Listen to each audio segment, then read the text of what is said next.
El jueves de la semana pasada, la reina Isabel II dio el consentimiento real para concretar la salida del Reino Unido de la Unión Europea.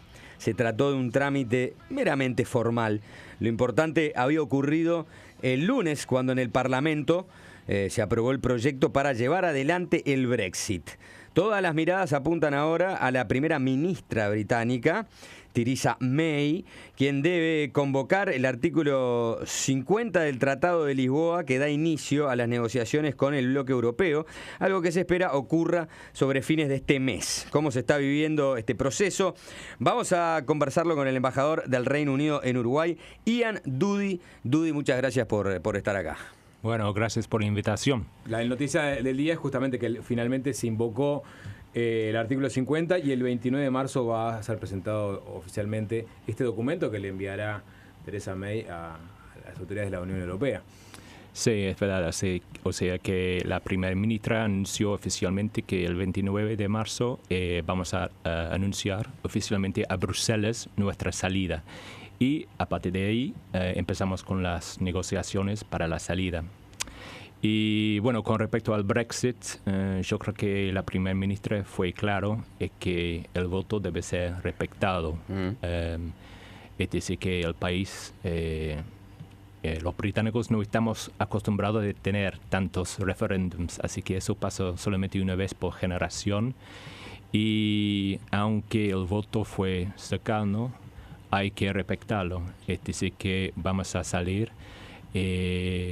Así que anunciamos la salida la semana que viene y yo creo que en abril, mayo empezamos con las negociaciones oficiales con las otras partes, o sea, los otros miembros del club. Bien. Dudy, alguna cosa, Dudy, vamos a presentarlo por lo menos superficialmente. Es funcionario de carrera en el Reino Unido. Se estila que los embajadores, los representantes diplomáticos salgan de la carrera de diplomacia y no sean cargos políticos. Y estuvo en Ginebra cumpliendo funciones durante todo el proceso de campaña de Brexit y durante el mismo día de la votación, por lo cual capaz que no sintió tanto el calor que se estaba dando en la isla. En la isla, ¿no? Pero sí, como decía, es único en una generación, ¿no? A ti no te había tocado algo similar. Sí, bueno, la referencia a Ginebra y Suiza es interesante porque los suizos ya están acostumbrados a tener referéndum todos los meses. Para nosotros fue algo en una generación. Y sí, yo soy funcionario como la mayoría de los embajadores, es decir, que el cargo del embajador y el del funcionario es bien separado de los políticos. Así que tenemos que seguir los órdenes de cualquier gobierno británico. Acá los funcionarios diplomáticos del gobierno británico no pueden expedirse si les parece bueno o malo haber salido del Brexit o sobre el resultado. No pueden dar ni absolutamente ninguna opinión, ningún comentario. No, la obligación es, seguir los órdenes de la política del gobierno. ¿Qué pasa si lo hace? Si de pronto aparece una declaración de Ian Dudy valorando la salida de Inglaterra de la Unión Europea. Bueno, si pasa eso, yo no estoy cumpliendo con las reglas del servicio civil, o sea, el civil service, los funcionarios del Reino Unido. Y bueno, yo tengo la opción también de renunciar a mi puesto si estoy... Pero podría ser sancionado, destituido. Puede pasar, pero yo creo que, ese es un caso extremo. Yo creo que la mayoría de los embajadores ya saben bien las reglas y ya saben bien cómo funciona el gobierno y el cargo de embajador. Bien, ¿cómo viene preparándose el gobierno del Reino Unido para estas negociaciones que tiene que llevar adelante con Bruselas? Bueno, más que nada, la primera ministra fue claro que el voto debe ser respetado, así que había mucha discusión en el Parlamento. El Parlamento aprobó la ley para la salida del club hace muy poco y la primera ministra anunció 3 puntos fundamentales para la negociación. Primero, garantizar libre comercio con países europeos. Segundo, controlar la inmigración. Y el tercer punto es retomar el control de nuestras propias leyes. es decir, que el Parlamento de Westminster tiene el poder en vez del Parlamento de Bruselas. Así que más o menos los 3 puntos claves para la negociación. ¿Y libre comercio sería con el conjunto de los estados que integran la Unión Europea? ¿O sería con los estados que no la están integrando? Bueno, yo creo que con los dos. O sea, primero, nuestra obligación es negociar nuestra salida del club. Y bueno, ese proceso va a tardar más o menos 2 años, según el tratado y el artículo 50. Y bueno, también la primera ministra fue claro que vamos a salir del club europeo, pero no vamos a salir del continente. Es decir, que seguir siendo amigos, socios comerciales, aliados con los europeos. Así que el primer objetivo es negociar nuevo acuerdo con los países europeos. Y cuando salgamos de la Unión Europea, empezamos de nuevo buscando nuevos acuerdos comerciales con otros países. ¿Pero con quiénes concretamente ya se han sentado a pensar? Bueno, hasta ahora no podemos negociar oficialmente. Ya sé que el gobierno está pensando en qué países serían interesantes para nuevos acuerdos. Alemania, Francia. Bueno, los países europeos es parte del bloque con que vamos a negociar nuestra salida. Así que va a ser un nuevo acuerdo con los países europeos. Es una cosa. Yo creo que con los países no europeos podemos empezar después de 2 años.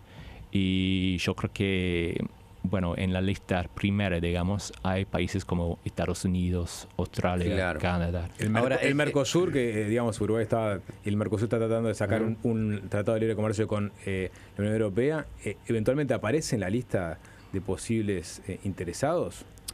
Bueno, el gobierno fue claro que están dispuestos a ver las oportunidades de cualquier país, pero primero tenemos que negociar nuestra salida. ¿Y se negocia, ahí en ese caso se negocia Estado con Estado o hay alguna negociación que tiene que pasar por Bruselas? Bueno, formalmente el proceso es que vamos a anunciar la semana que viene y desde ahí los 27 miembros que quedan miembros del club tienen que negociar entre ellos para lograr un mandato para empezar las negociaciones con el Reino Unido. Es decir, que vamos a negociar con un bloque. Van a negociar con bloque. Y en cuanto a las contribuciones que el Reino Unido hacía a la Unión Europea, ¿cómo se ha hablado de un gradualismo, de seguir contribuyendo paulatinamente hasta no destinar ningún tipo de fondos al club, como lo llaman? ¿Es así? Bueno, yo creo que es parte de la negociación también, o sea, los fondos que pagamos para ser miembro del club y las contribuciones británicas para las jubilaciones de los funcionarios europeos y, el presupuesto europeo también. Es parte de la negociación. No podemos especular cómo va a resolver el tema. Ahí está, pero la postura de Inglaterra es seguir colaborando de manera gradual, o sea, descendente, es decir, de aquí a 3 años nosotros vamos colaborando, pero colaborando cada vez menos. Eso supongo que será la intención. Bueno, vamos a ver. Yo creo que, la primera ministra fue claro que vamos a salir del club, así que no tenemos las mismas obligaciones como antes. Sí. Pero hay que reconocer que todavía estamos en Europa, en el continente, y tenemos vínculos importantes comerciales, vínculos políticos con nuestros vecinos. Y lo que estamos buscando es un acuerdo que satisfaga ambos lados. Es decir, que las empresas británicas pueden seguir con sus actividades con los contrapartes en Europa. La semana pasada quedaron en evidencia las diferencias que había entre la Cámara de los Lores y la de los Comunes, que derivó en un proceso que en el Reino Unido se conoce como ping-pong. ¿Es así? Los Lores habían introducido al proyecto del Brexit, que ya había sido votado por los Comunes, 2 enmiendas que hicieron que el proyecto volviera a diputados, donde estas fueron rechazadas y quedaron sin efecto. Una de las enmiendas pedía un compromiso unilateral de garantizar los derechos de los ciudadanos de otros países de la Unión Europea residentes en el Reino Unido, y otra solicitaba que el Parlamento tuviera un voto significativo al final del proceso negociador de 2 años que abre este artículo 50. ¿Qué implicaban cada una de esas enmiendas y qué postulaban desde uno y otro lado? Bueno, es el Parlamento, es la Cámara de Comunes que tiene el derecho final con respecto a las leyes británicas. Es decir, que lo que la Cámara de los Lores ofrece es a un consejo, pero la ley fue aprobada en la Cámara de los Comunes, así que ya estamos listos para la salida. Yo creo que uno de los puntos importantes de esa discusión era el estatus de los ciudadanos europeos que viven en el Reino Unido y los británicos que viven en el continente. Y el gobierno fue claro que es parte de la negociación. No sería justo otorgar el permiso de los ciudadanos europeos de seguir viviendo en el Reino Unido sin el compromiso para los británicos en el continente. Para darles un ejemplo, hay más de 1 millón de británicos que viven en España, por ejemplo. Es decir, que es parte de la negociación. Así que por eso el gobierno rechazó ese enmienda de la Cámara de Lores. Generó también problemas en los países miembros del Reino Unido, ¿no? Por ejemplo, leía que en Irlanda del Norte uno tiene el derecho a ser ciudadano del Reino Unido y de Irlanda a la vez.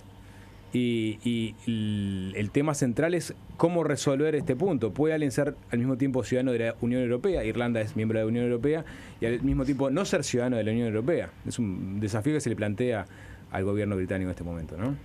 Sí, con el caso de Irlanda del Norte, es un caso particular. El gobierno fue claro que no queremos volver a la situación de fronteras duras. Es decir, que, una de las ideas fundamentales para el acuerdo de paz que hemos logrado en los años 90 con el norte de Irlanda era el libre acceso de personas, o sea, una frontera sin una salida a la Irlanda sin una frontera dura. Y yo creo que es una de las prioridades para el gobierno de mantener esa fluidez sobre la frontera. ¿Pero van a ser ciudadanos de la Unión Europea los irlandeses del norte o no? Los ciudadanos de Irlanda del Norte son británicos, quieren británicos hasta que haya un nuevo paso con respecto a las negociaciones, pero yo creo que la mayoría de los ciudadanos de Irlanda del Norte quiere seguir siendo ciudadanos británicos, así que no hay ningún plan para cambiar la ciudad para esa gente. Yo creo que lo más importante es que la paz que hemos logrado en los últimos 20 años sigue adelante. Es decir, que no aceptamos que la salida impida la paz que hemos logrado. En Escocia hubo un rechazo muy importante a la salida del Reino Unido de la Unión Europea, ¿no? Una votación altísima. Y en Londres también. Y en Londres también. Aquí hay un uruguayo que hace mucho tiempo vive en Edimburgo y nos plantea una pregunta que va por el lado de los números. Dice, pregunta sobre Brexit. UK tiene una deuda nacional de 17 trillones de libras y un déficit comercial de 138 billones. ¿Puede salirse de la Unión Europea con este déficit? Escocia. O sea, esa es la pregunta. Él dice que sí, que Escocia tiene una mínima parte de ese déficit, pero que es el déficit y el déficit fiscal y comercial, o sea, de la deuda y el déficit comercial que tiene el Reino Unido en general. Escocia participando de su cuota de este déficit. Me pregunta si con estos números no es un problema para el Reino Unido salirse de la Unión Europea. Bueno, yo creo que es parte de la negociación, el presupuesto, el déficit, pero el gobierno fue claro que nuestra visión es más mundial. Rechazamos el proteccionismo de la Unión Europea, es decir, que vamos a seguir siendo amigos, socios comerciales, pero al mismo tiempo queremos lograr nuevos acuerdos con otros países, y es una manera de salir del déficit también. Y yo creo que es un punto cultural también para los británicos. O sea, estamos muy acostumbrados de comerciar con todos los países del mundo. Es parte de nuestra historia. Se puede ver directamente acá en Uruguay con las invasiones británicas que hicieron desde hace 200 años. Y es decir que seguimos siendo amigos con los europeos, pero al mismo tiempo queremos tener nuevos acuerdos, porque es una forma de garantizar la economía y la prosperidad del país. Con respecto a Escocia, es verdad que Escocia votó a favor de quedarse en el club, también Londres. Pero por otro lado hay que respetar el voto de todo el país, y el gobierno fue claro. No es el momento de ofrecer un nuevo referéndum a los escoceses, dado que estamos a punto de embarcar con negociaciones duras. Es lo contrario que plantea la ministra principal de Escocia, la nacionalista Nicola Sturgeon, que anunció el lunes pasado, cuando el Parlamento se disponía a concluir la tramitación del proyecto de ley que deja vía libre a May para activar el Brexit, su propósito de convocar un nuevo referéndum de independencia. O sea que está la intención firme de ir por una segunda vuelta. Sí, bueno, hay que recordar que ya tuvimos un referéndum en septiembre de 2014 y bueno, la decisión fue clara. Los escoceses rechazó la independencia. Sin esta realidad nueva, ¿no? O sea, esto no estaba, cuando fueron a votar, no estaba dentro del escenario el hecho de salirse de la Unión Europea. Sí, pero yo creo que las cuestiones fundamentales quedan para discutir, o sea, la economía, la unión, la política, la moneda común. Y la primera ministra fue claro que no es el momento de tener un nuevo referéndum en Escocia, porque por un lado no sería justo ofrecer un referéndum en este momento cuando el pueblo escocés no sabe cómo vamos a salir de la Unión Europea. Mejor ver cómo andan las negociaciones antes de ofrecerles un referéndum. Sí. Está bien, porque bueno, la votación en contra del Brexit en Escocia fue el 62%, el 48% fue en el conjunto del país y el 55% en 2014 decidió quedarse dentro del Reino Unido. Pero claro, tenés un número hoy muy alto, el 62% que rechazó la salida del Reino Unido de la Unión Europea, o sea que votó por permanecer en la Unión Europea, y ahí los escoceses dicen, bueno, con estos números quizá sea bueno preguntarse si nosotros qué es lo que queremos hacer, ¿no? Si queremos volver a plantearnos esta pregunta.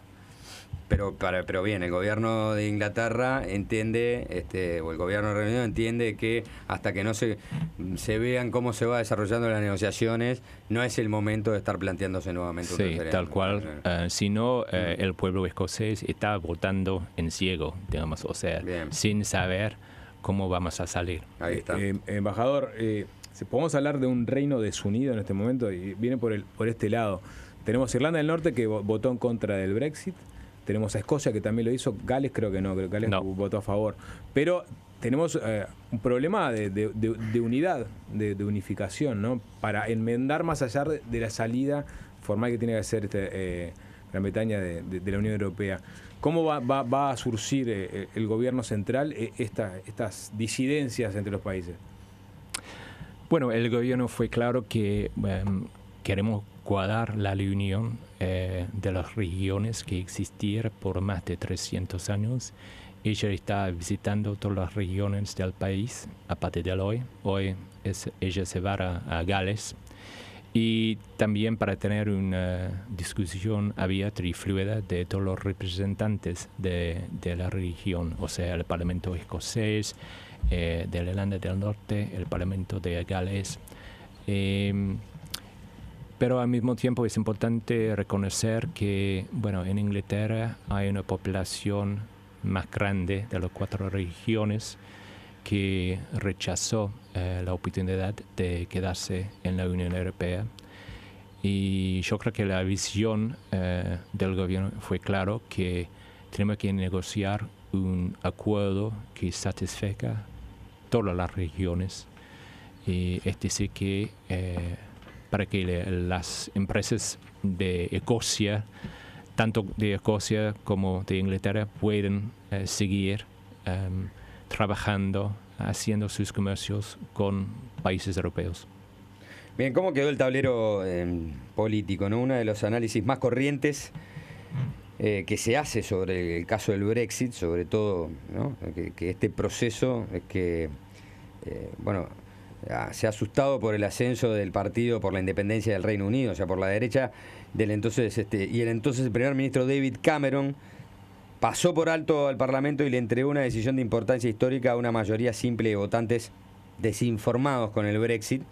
En esa línea aparece, por ejemplo, lo que sostiene el reconocido intelectual Richard Dawkins, quien hace unos días en la BBC sostuvo que en pos de una insignificante ganancia política, Cameron jugó la ruleta rusa con el futuro de nuestros nietos. Dawkins cuestiona que se haya puesto una decisión tan trascendente en manos de una escasa mayoría ignorante y engañada, que ahora es considerada la palabra sagrada e inalterable del pueblo británico. ¿Qué opinas sobre este tipo de argumentos y cómo quedó el tablero político después de esto? Qué tema. Yo creo que es un poco peligroso de llamar un pueblo ignorante. O sea, hay que recordar que el voto fue un voto libre, democrático, y sí es verdad que fue un voto cercano, y había mucha discusión sobre los hechos, las estadísticas. Pero bueno, es la democracia. El voto fue claro y el gobierno, la respuesta fue claro. Hay que aceptar el voto. Es parte de la democracia. Bien. ¿Cómo le fue con Adele? Hay que decir que Ian Dudy le escribió en Twitter a Adele para que viniera a cantar a Uruguay. ¿Y a Ed Sheeran también? Ah, sí. Bueno, ¿Alguno respondió? Públicamente no. Yo soy re hincha de la música inglesa, de la música británica, y bueno, me encantaría que Adele viniera al país, dado que está haciendo una gira mundial en este momento. Pero veamos, no tengo ninguna noticia sobre esto. Bien, por Twitter no, pero la embajada después va a hacer algún pedido formal. La embajada, bueno, desgraciadamente la embajada no puede forzar a nadie que venga al país. Le pasamos una lista de artistas que nos interesan. Stone Roses, por ejemplo, que se juntaron de nuevo. Y usted le escribe en Twitter, que por ahí siendo británico capaz que tiene más suerte que nosotros. Embajador, tenemos una zona lúdica, así la llamamos. Son múltiple opción que van entre lo serio y lo humorístico. Si le parece, Bien. ingresamos. Bien.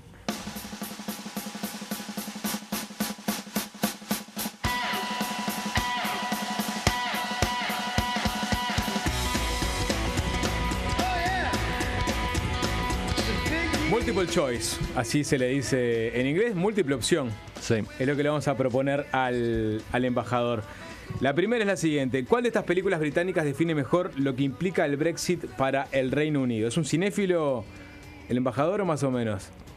La película. Le vamos a proponer opciones, primero que nada, ¿no? Lo primero que nos dijo fue que había visto Trainspotting 2 hace poco. Es sí. verdad. Bueno, tiene que elegir cuál de estas películas británicas define mejor lo que implica el Brexit para el Reino Unido. A, el discurso del rey, el intento inglés de elaborar un discurso nacionalista, aunque no sea el más elegante. B, Full Monty, un grupo de británicos con problemas económicos que abandonan la vergüenza para intentar salir adelante. O C, Trainspotting, un viaje oscuro y autodestructivo, pero que si se sobrevive tendrá un final esperanzador. Bueno, Dado que soy range de Danny Boyle, el director de Trainspotting 2, voy a elegir el C. Bien, un viaje oscuro y autodestructivo, pero que si sobrevive tendrá un final esperanzador. Voy con la segunda pregunta. ¿Cuál de estas bandas británicas representa mejor hoy la relación entre el Reino Unido y la Unión Europea? Hay un tema con todas esas cuestiones, ¿no? Sí, sí.